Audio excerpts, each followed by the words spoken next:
Ladies and gentlemen, my name is Michael Dean. You're listening to Podcast Juice, but you already knew that. Anyway, today I want to show a short clip from an event that I had the honor of hosting earlier this year. It was an event at the Minnesota Historical Society. It was called Prince from Minneapolis to the World. This took place back in June. And first, also, let me say thank you to Chaz Smith and his wife, Veronica, for making this opportunity happen for me.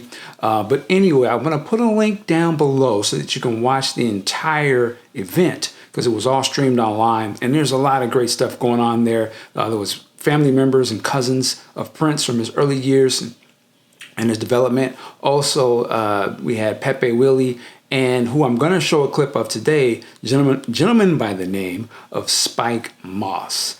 Some of you may have heard of him before, but a lot of people haven't that are outside, well, at least a lot of people outside of Minnesota. And I think his story is very important. Some of the information and things that he talks about in this video will hopefully spark the idea for you to go out and do more research. But he talks about what was going on in North Minneapolis back in the early days. And I think some of the things that he's talking about, and at least from what I glean, you can kind of see where some of the work ethic comes from with these guys. And I'm talking about Prince, Jimmy Jam, Terry Lewis, and so on and so on, Sonny T as well. So I just wanted to show a little clip of this. Definitely let me know what you guys think about this. Have you heard of Spike Moss before? If you have, put some information down on the in the comments, right? With that, I'm going to get up off of this camera, but as I always say, work it like a job. We'll see you next time. Peace. I wanted to ask Spike as well, just meeting him for the first time today, and as I told him earlier, I was reading up about you last night, and I remember seeing your name through certain things over the years, but there's never really been a lot of widespread information, and so I wanted to give you an opportunity to tell us about who you are and your relations to Prince. And if I'm correct, you can correct me, you were part of the Way.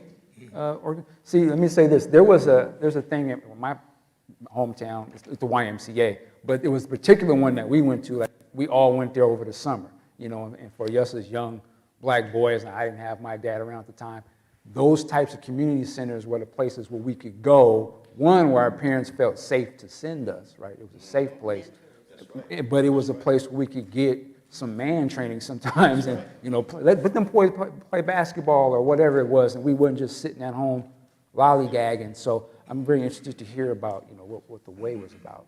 Well, first of all, I was born out of the struggle. Yes, sir. Not a riot, but the first rebellion. Black people know what they're mad about, and they rebel. As teenagers, we rebelled, and one of the things we asked for was our own place, where we could have peace and be together.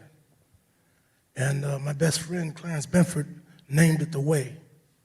The way to a new day, way to an opportunity. And we began. And we did football. He played for us. We did basketball, track. We had drum and bugle corps. We had Miss Black Minnesota, Little Miss Northside.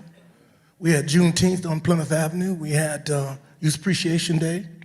And we created the largest outside festival called the Northside Summer Fun Fest at the Phyllis Wheatley Park. Okay. Wow. And Prince and his sister and them would come in and eat in the summer program, work in the summer program. But Prince was interested in our music school. We had the best music school ever. Wow. And people to this day still interview me, what made the Minnesota sound? You study, the lady over there studies, so I'm gonna give it to you. Okay. There was a brother here in St. Paul. His name is Bobby Lyle. Yeah. Bobby Lyle was the best jazz musician we had in this town. He went to Japan, he won the Yamaha organ contest. You get a brand new organ and a record deal. Congratulations, Bobby. But there'll never be no little Bobbies unless you help me do this school. Bobby said, why me? Because jazz musicians write music at levels that no one else goes to. The average jazz musician plays 6 to 7 instruments. I have everything else, I need you. Bobby got the best jazz guitar player at the time. His name was Jerry Hubbard. Okay. He got the best jazz drummer, Gene Hubbard. He got Amber and them, who had learned how to play horn in Stillwater Prison. Because jazz people played through the night, we had to start our school at 1 and 2 o'clock in the afternoon. The children came from everywhere. We averaged 8 to 9 bands we made a year. When we got going, the first band that we made that made it big was the Young Players. And Motown came here 3 times to sign them. They should have went. They had said out loud, Minnesota should have been the second Motown because we were cranking out that many bands. Wow, okay, wow. Kool and the Gang would drive from New York to play in the way because we had dances every Saturday and Friday night. And we kept doing the festivals. So when the Young Players made it, it was their turn to be the teachers. Can you imagine children that understand jazz at that level and start doing rhythm and blues? Right, wow. The expertise. So when the next class came, the best kid we ever produced was in that class. His name is Sonny Thompson. Okay. He's still playing to this day. Sonny Thompson learned under Craig Peterson, the best guitar player made by Jerry Hubbard. Craig Peterson, Sonny Thompson, puts Prince between them to teach them what they know. Even after class, they would go one-on-one with Prince in the hallway. Wow. Prince would be the first kid at class every single day. The best band we created out of that period was called The Family. Okay, I heard that. Atlantic Records came to sign them. Queen Wilson, the best entertainer in Europe at that time, brought The Family to Europe to perform in her concerts. When Prince came out at 12 years old, he was moving so fast. I came up with the suggestion that give him 1 year, put him with The Family, he's ready. When we put him with The Family, he was the rhythm guitar player. It took me a full year to get Prince to turn around and face people. Wow, okay. He was too ashamed to face people. It took me even longer than that to get him to sing. However, I was able to convince The Family to let me tour with him. Now, the reason tour was important is because of what the lady said. You know, when we seen this thing break out about Prince, they interviewed everybody but black people in the community. So there's a lot of confusion out here. He was not raised and born in First Ave.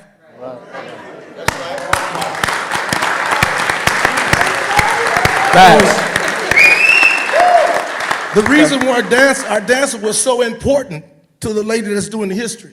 Minnesota discriminated against all black bands. Let's keep it real. You had nowhere to play. So if you couldn't get to the way, you was in trouble trying to make money doing what you do. So we were stuck. So what we did was we hit the road and went on the Chitlin Circuit. Okay. From the north, we went south. Wow. And we took Prince, 14 years old. We're going south.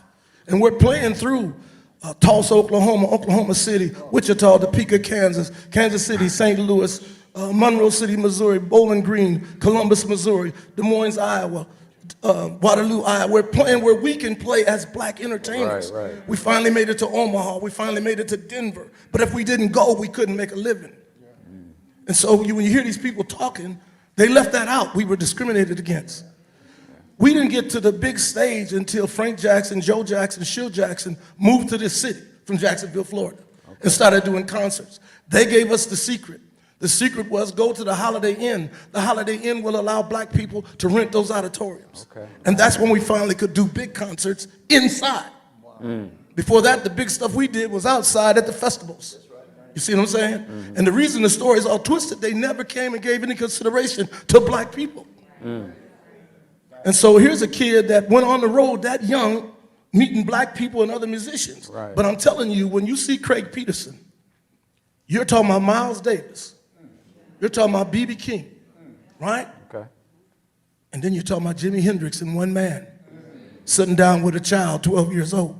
He had to be great. Now, the reason they dressed, at 11 years old, because I knew Frank them from 9, I was an 11-year-old kid that hung the posters for their concerts. Okay. And I got a nickel for each poster and a nickel to take them back down.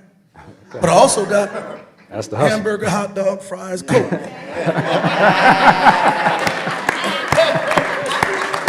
I also got a ticket to go backstage.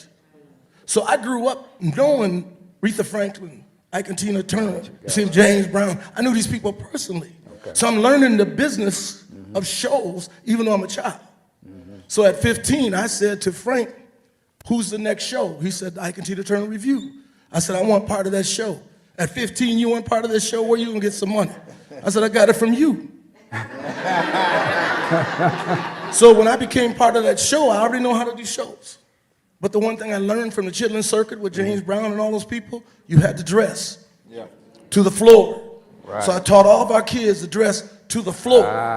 And all of them will tell you, including him, you couldn't get on my show unless you dressed.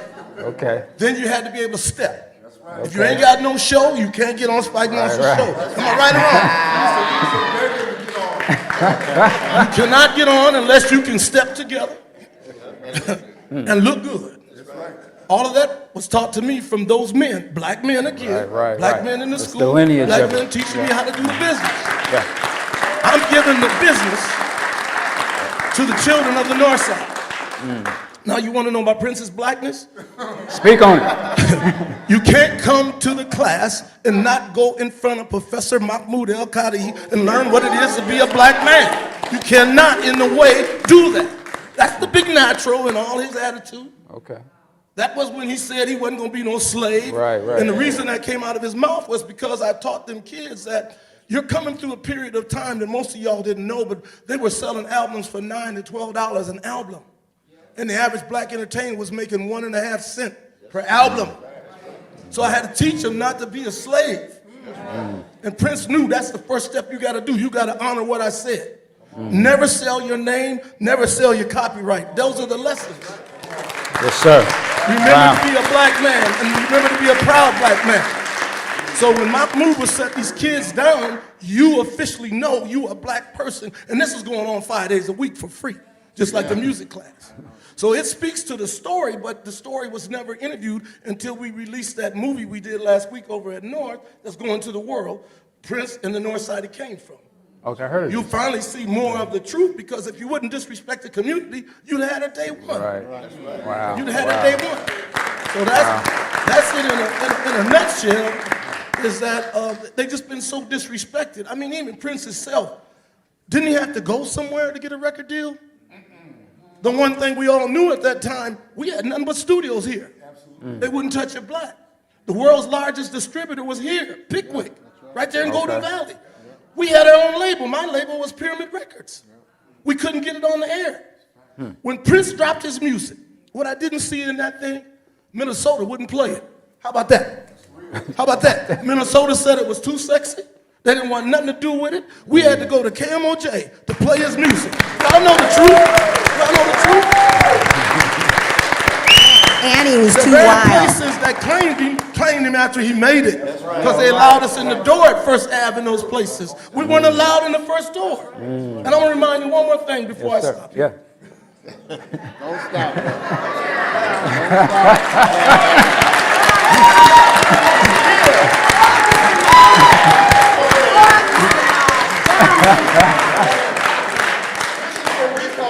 I have to do this. I have to do this. The first slaves that came up that river came to St. Paul. And they built that church called Pilgrim over there. But so many blacks came to Minnesota that St. Paul decided any more come, send them to Minneapolis.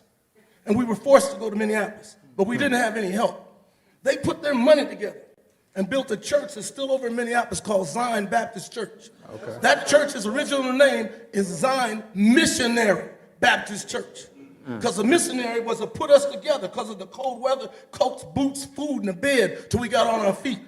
That church built what was called the Phyllis Wheatley Settlement House to help us get settled in this town. Okay. Wow. Now, what's important with the Wheatley? When the celebrities came to this town, either baseball or singing or dancing, you had to sleep at the Wheatley because they did not allow blacks to rent a room in any hotels in this city. You had to eat in the basement of the Wheatley because you could not go in the restaurants in downtown Minneapolis. So when Princeton came along, we were still being denied. You could go in Hennepin, you could go on Lake Street, you could go on Nicollet, and you could hear our music coming out of the doors and the windows, and you go inside, it would be a white band. playing your music, and you were not allowed to know your music. And when you look at the gap, it was the 1950s when the first black man made it out of here. Brother D. Clark, hey little girl with the high school stockings. Okay. Nobody made it after him until Rocky Robinson. Nobody made it after him until Prince. All three had to leave Minnesota to create a way to be great. And now that he's great, Minnesota claims him. That's where you dropped the mic. Boom. Yeah. There's a lot of great information in there. Wow. Sorry, brother. That's right. That's right. Yes. So I'm glad this is being documented. So when y'all watching this on YouTube, you can rewind that back and listen to it again. Yeah, thank you for that. Yes, ma'am. Yes, ma'am.